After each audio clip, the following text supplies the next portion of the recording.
હા હા, તમારું કોમ થઈ જશે. બસ હવે તમારું જ કોમ હાથમાં લીધું હ, પટાયું નહીં કે છૂટ્યા નહીં. ત્યાં લગી બીજું આ દુકાન વેચવાની હે? ખબર નહીં.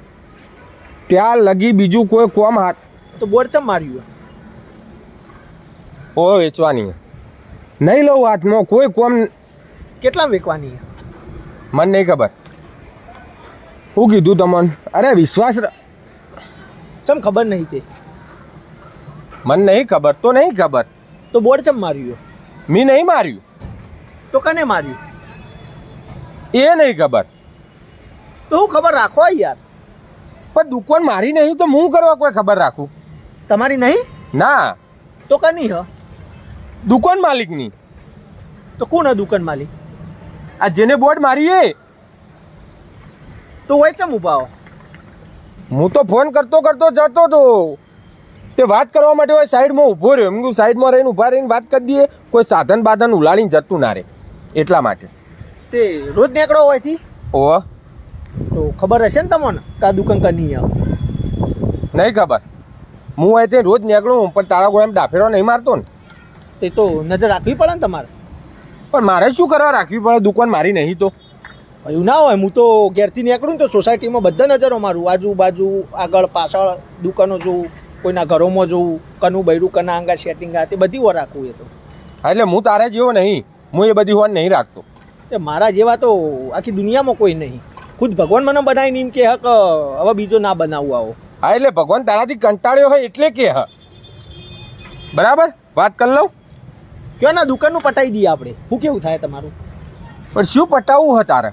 વેચવાની હે ને, આપણે સોદો કરી દઈએ ને. હા તો જા ને દુકાનના માલિકને જઈને મળ. આ તે કોણ હ? મને શું ખબર? આ તો હોય ઉભા હો તમે. શું ખબર રાખો તાણી? અલ્યા પણ ઊભો રહ્યો એટલે ગુનો કર્યો? ના તો નક્કી કરી દો. દસ્તાવેજ બતાવી દો, આપણે કરી દઈએ સેટિંગ. એમાં હું હોય યાર. અલ્યા પણ હું એના માલિકને નહીં જાણતો, હું તને નહીં જાણતો, હું કોઈને નહીં જાણતો, તો મારે શું કરવા સોદો કરાવો છે? હું એમ કહું દસ્તાવેજ શિખર ચો પડ્યા છે મને શું ખબર? હા ભાઈ તમને તે હોતી ક્યાં માલિક ને કરી દે. દલાલી લાવ યાર. તમને હું ટેન્શન લ્યો? એટલે હું મારો બધો કોમ પડતો મેલીને આવવાના માલિકને હોગવા જાઉં. ચમા કોમ નહીં તે મારે દલાલી નહીં જોવતી. મારા ભાઈ ઓલરેડી બહુ કોમ. ના તો સોદો થઈ જાય, કોમ થઈ જાય. સમજ્યા તમે વાતમાં? તમારું એ થઈ જાય ના દુકાનવાળાનું બિચારાને થઈ જાય. તમને હોય બે ઊભા રહીને વાત કરવા નહીં મળતું દુકાનવાળાને લીધે. સમજ્યા વાતમાં? કરાવી દે હેડો. કોઈ ના હોય ઊભો રે. બરાબર, માલિકના આકાશ પાતાળ એક કરીને હોગીને ગમે ત્યાંથી લાવું. તારે દુકાન લેવી જ છે ને? ના માર નહીં લેવી. તાર નહીં લેવી? ના. તો આ પળાપૂછ ચમ કરતો હતો આટલી બધી? તો કદાચ કોઈને લેવી હોય ને તો હું આપણે એને લેવડાવી દઈએ. એટલે તારી દલાલી થઈ જાય?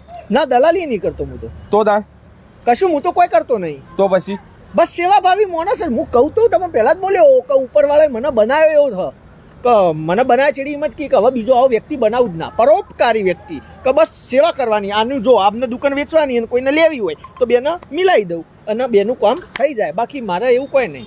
એવું હોય એમ? હા, હું એક વ્યક્તિ હું જબરજસ્ત, તને ખબર નહીં હોય. ચેવો લાફા મારું વ્યક્તિ. નેટ! મગજની પથારી ફેરવવા આવી જાય. તમે પછી ફોન કરું હું.